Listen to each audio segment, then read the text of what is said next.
Hello and welcome back to Quick Book Looks. This time we're going to be reading Home Before Dark by Riley Sager. This book deals with haunted houses and the history behind those houses. Every house has a story to tell and a secret to share. The dining room wallpaper might hide pencil marks charting the growth of children who lived there decades before. Under the sun-faded linoleum could be wood once trod by soldiers from the Revolutionary War. Houses are always changing. Coats of paint, rows of laminate, rolls of carpet. They cover up a home's stories and secrets, rendering them silent until someone comes along to reveal them. That's what I do. My name is Maggie Holt. I'm a designer and in many ways a historian. I look for each house's story and attempt to coax it out. I'm proud of the work I do. I'm good at it. I listen. I learn. I use that knowledge to design an interior that, while fully modern, always speaks to the home's past. Every house has a story.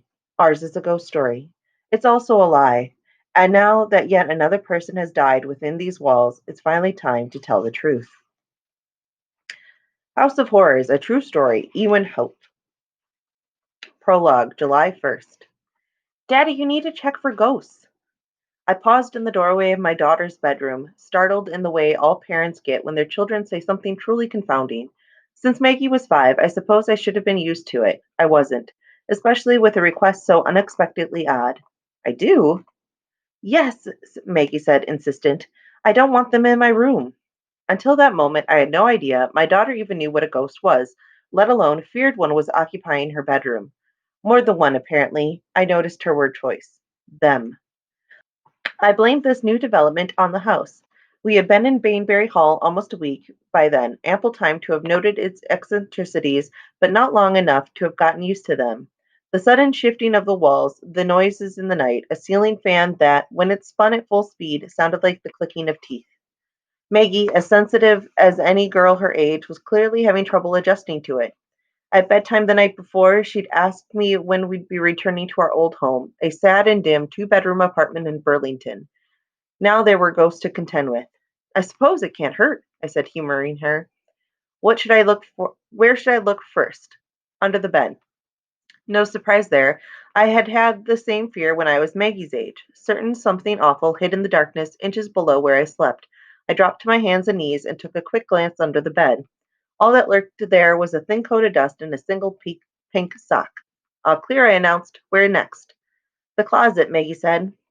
I'd assumed as much and was already making my way to the bedroom closet. This section of the house, dubbed Maggie's wing because it contained not just her bedroom but also an adjoining playroom, was located on the second floor under the eaves of the sloped roof. Because of the room's slanted ceiling, one half of the closet's old oak door slanted as well. Opening it made me think of the storybook cottage, which was one of the reasons we decided the space should belong to Maggie. Nothing in the closet, I said, making a show of yanking the chain dangling from the closet's single light bulb and peering between hangers draped with clothes. Anywhere else? Maggie aimed a trembling index finger at the massive armoire that stood sentinel a few feet from the closet. It was a relic from the house's past, an odd one. Over 8 feet tall, its narrow base gradually widened to a formidable midsection before suddenly tapering off again at the top.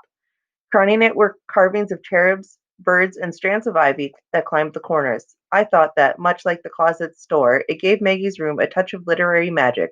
It brought to mind voyages to Narnia. But when I cracked open the armoire's double door, Maggie sucked in a breath, steeling herself for whatever terror she thought waited inside. Are you sure you want me to open it? I asked. No. Maggie paused and then changed her mind. Yes. I pulled the armoire door wide open, exposing a space occupied by only a few frilly dresses my wife had bought with the hopeful notion that our tomboy daughter might someday wear them. It's empty, I said. See? From her spot in bed, Maggie peered into the armoire before letting out a relieved sigh. You know there's no such thing as ghosts, right? I said. You're wrong. Maggie slid deep under the covers. I've seen them. I looked at my daughter, trying not to appear startled, even though I was. I knew she had an active imagination, but I didn't think it was that vivid, so vivid that she saw things that weren't there and believed them to be real. And she did believe. I could tell from the way she stared back at me, tears pooling in the corners of her wide eyes. She believed, and it terrified her. I sat on the edge of her bed. Ghosts aren't real, Megs. If you don't believe me, ask your mother. She'll tell you the same thing. But they are, Maggie insisted. I see them all the time, and one of them talks to me, Mr. Shadow. A chill swept up my spine. Mr. Shadow? Maggie gave a single fearful nod. What does Mr. Shadow say? He says, Maggie gulped, hard to hold back her tears. He says we're going to die here. 1. From the moment I entered the office, I know how things are going to go. It happened before, too many times to count, and although each incident has its slight variations, the outcome is always the same. I expect nothing less than this go round, especially when the receptionist offers me a knowing smile as recognition flashes in her eyes. It's clear she's well acquainted with the book, my family's greatest blessing and our biggest curse. I have an appointment with Arthur Rosenfeld, I say. The name is Maggie Holt. Of course, Miss Holt. The receptionist gives me a quick once over, comparing and contrasting the little girl she's read about with the woman standing before her in scuffed boots, green cargo pants, and a flannel shirt speckled with sawdust. Mr. Rosenfeld is on a call right now. He'll be with you in just a minute. The receptionist, identified as Wendy Davenport by the nameplate on her desk, gestured to a chair by the wall. I sit as she continues to glance my way. I assume she's checking out the scar on my left cheek, a pale slash about an inch long. It's fairly famous as scars go. I read your book, she says, stating the obvious. I can't help but correct her. You mean my father's book. It's a common misconception. Even though my father is credited as the sole author, everyone assumes we all had something to do with it. And while that may be true of my mother, I played absolutely no part in the book, despite being one of its main characters. I loved it, Wendy continued, when I wasn't scared out of my mind, of course. She pauses, and I cringe internally, knowing what's about to come next. It always does, every damn time. What was it like? Wendy leaned forward until her ample bosom is squished against the desk. Living in that house. The question that inevitably asked whenever somebody connects me to the book. By now, I have a stocked answer at the ready. I learned early on that one is necessary, and so I always keep it handy, like something carried in my toolbox. I don't really remember anything about that time. The receptionist arches an overplucked brow. Nothing at all? I was 5, I say. How much do you remember from that age? In my experience, this ends the conversation about 50% of the time. The merely curious get a hint and move on. The morbidly interested don't give up so easily. I thought Wendy Davenport, with her ample cheeks and Banana Republic outfit, would be the former. Turns out I'm wrong. But the experience was so terrifying for your family, she says. I'd surely remember at least something about it. There are several ways I can go with this depending on my mood. If I was at a party, relaxed and generous after a few drinks, I'd probably indulge her and say, I remember being afraid all the time, but not knowing why. Or, I suppose it was so scary I blocked it all out. Or, a perennial favorite, some things are too frightening to remember. But I'm not at a party, nor am I relaxed and generous. I am in a lawyer's office, about to be handed the estate of my recently dead father. My only choice is to be blunt. None of it happened, I tell Wendy. My father made it all up. And when I say all of it, I mean all of it. Everything in that book is a lie. Wendy's expression switches from wide eyed curiosity to something harder and darker. I've disappointed her, even though she should feel grateful. I'm being honest with her. It's something my father never felt was necessary. His version of the truth differed greatly from mine, although he, too, had a stock answer, the script of which never wavered no matter who he was talking to. I've lied about a great many things in my life, he would have told Wendy Davenport, oozing charm. But what happened at Bainbury Hall isn't one of them. Every word of that book is true, I swear to the great Almighty.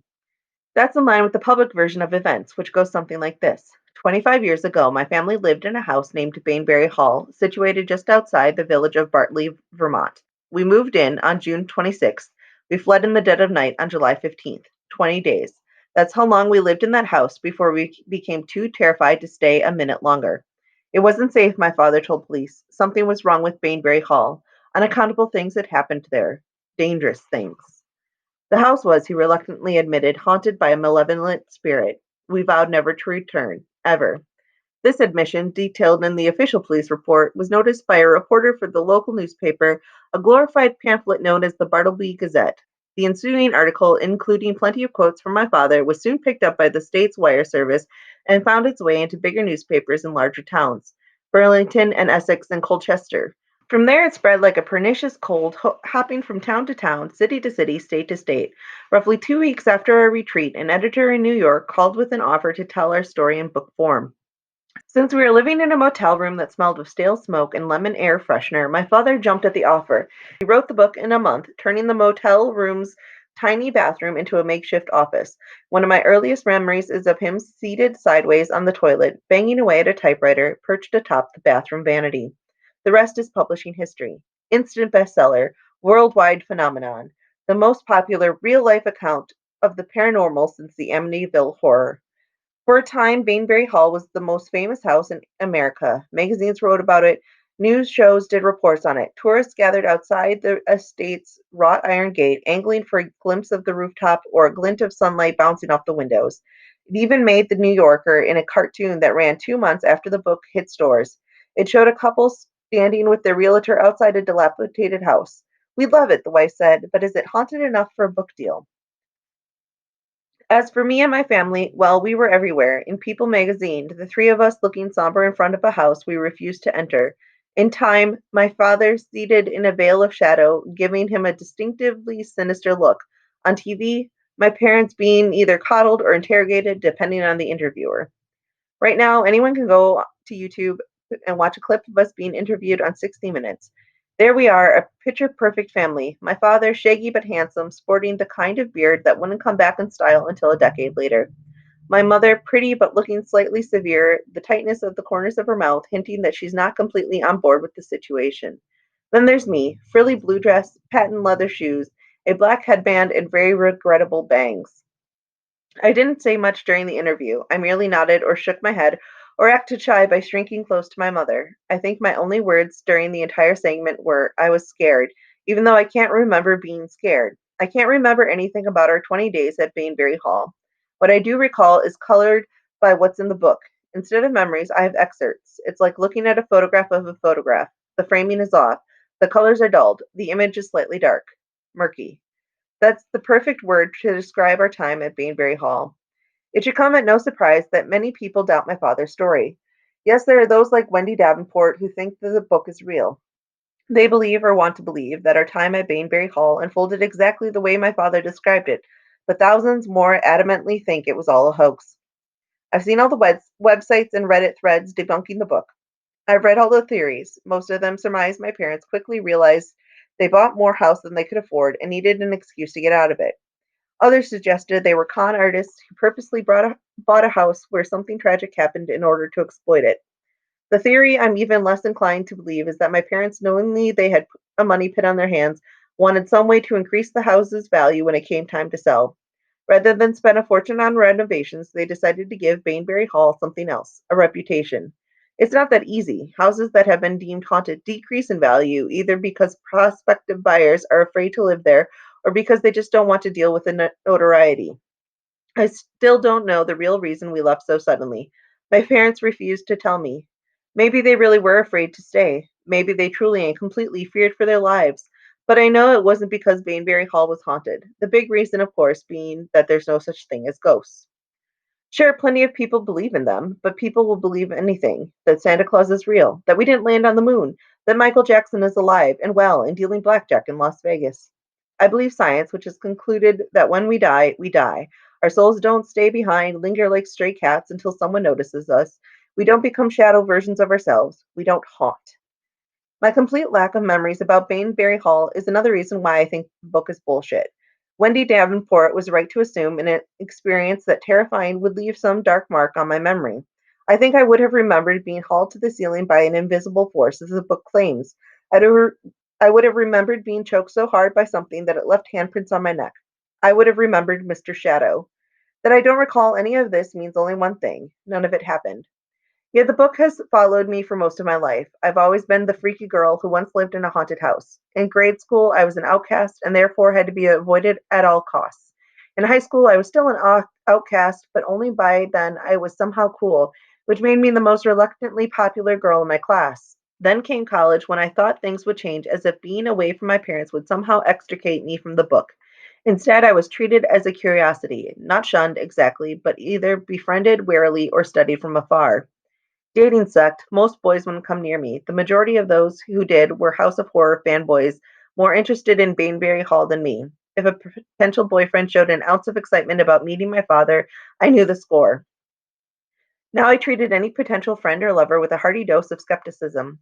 After one too many sleepovers spent having a Ouija board thrust at me, or dates that ended at a cemetery with me being asked if I saw any ghosts among the graves, I can't help but doubt people's intentions. The majority of my friends have been around for ages. For the most part, they pretend the book doesn't exist, and if a few of them are curious about my family's time in Bainbury Hall, they know enough not to ask me about it. All these years later, my reputation still precedes me, even though I don't think of myself as famous. I'm notorious. I get emails from strangers calling my dad a liar or saying they'll pray for me or seeking ways to get rid of the ghost they're certain is trapped in their cellar. Occasionally, I'll be contracted by a paranormal podcast or one of those ghost hunting shows asking for an interview. A horror convention recently invited me to do a meet and greet alongside one of the kids from the Amityville house. I declined. I hope the Amityville kid did as well. Now here I am, tucked into a squeaky chair in a Beacon Hill law office, still reeling from emotional whiplash weeks after my father's death. My current mood is one part prickliness, thanks Wendy Davenport, and two parts grief. Across the desk, an estate attorney details the many ways in which my father continued to profit off the book.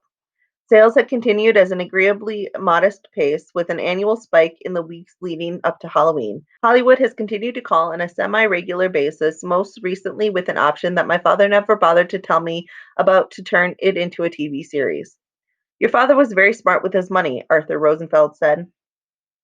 His use of past tense brings a kick of sadness. It's another reminder that my father is truly gone and not just on an extended trip somewhere. Grief is tricky like that. It can lie low for hours, long enough for magical thinking to take hold. Then, when you're good and vulnerable, it will leap out of you like a funhouse skeleton, and all the pain you thought was gone comes roaring back. Yesterday, it was hearing my father's favorite band on the radio. Today, it's being told that, as my father's sole beneficiary, I will be receiving roughly $400,000. The amount isn't a surprise. My father told me this in the weeks preceding his death. An awkward but necessary conversation, made more uncomfortable by the fact that my mother chose not to seek a share of the profits from the book when they got divorced. My father begged her to change her mind, saying that she deserved half of everything. My mother disagreed. I don't want any part of it, she would snap during one of their many arguments about the matter. I never did from the very beginning. So I get it all. The money, the rights to the book, the infamy. Like my mother, I wonder if I'd be better off with none of it. Then there's the matter of the house, Arthur Rosenfeld said. What house? My father has an apartment.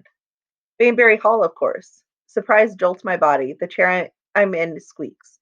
My father owned Bainbury Hall? He did, the lawyer says. He bought it again? When? Arthur placed his hands on his desk, his fingers steepled. As far as I know, he never sold it. I remained motionless, stilled by shock, letting everything sink in. Bainbury Hall, the place that allegedly so terrified my family that we had no choice but to leave, has been in my father's possession for the past 25 years. I assume he either couldn't get rid of it, possible considering the house's reputation, or didn't want to sell it, which could mean any number of things, none of which make sense. All I know for certain is that my father never told me he still owned it. Are you sure? I say, hoping Arthur has made some terrible mistake. Positive. Bainbury Hall belonged to your father, which means it's now yours. Lock, stock, and barrel, as they say. I suppose I should give you these. Arthur placed a set of keys on the desk and pushed them towards me. There are two of them, both attached to a plain key ring. One opens the front gate and the other opens the front door, he says. I stare at the keys, hesitant to pick them up. I'm uncertain about accepting this part of my inheritance. I was raised to fear Bainbury Hall for reasons that are still unclear to me. Even though I don't believe my father's official story, owning the house doesn't sit well with me. Then there's the matter of what my father said on his deathbed, when he pointedly chose not to tell me he still owned Bainbury Hall. What he did say now echoes through my memory, making me shiver. It's not safe there, not for you. When I finally grab the keys, they feel hot in my hand, as if Arthur had placed them atop a radiator. I curl my fingers around them, their teeth biting into my palm. That's when I'm hit with another wallop of grief. This time it's tinged with frustration and more than a little disbelief. My father's dead. He withheld the truth about Bainbury Hall for my whole life. Now I own the place, which means all its ghosts, whether real or imaginary, are mine as well. And that's the end of chapter 1 of Home Before Dark. I hope you enjoyed it. If you're interested in horror, I suggest you check this book out. Thank you for joining me, and I hope you tune in next week as we read another book for Quick Book Looks.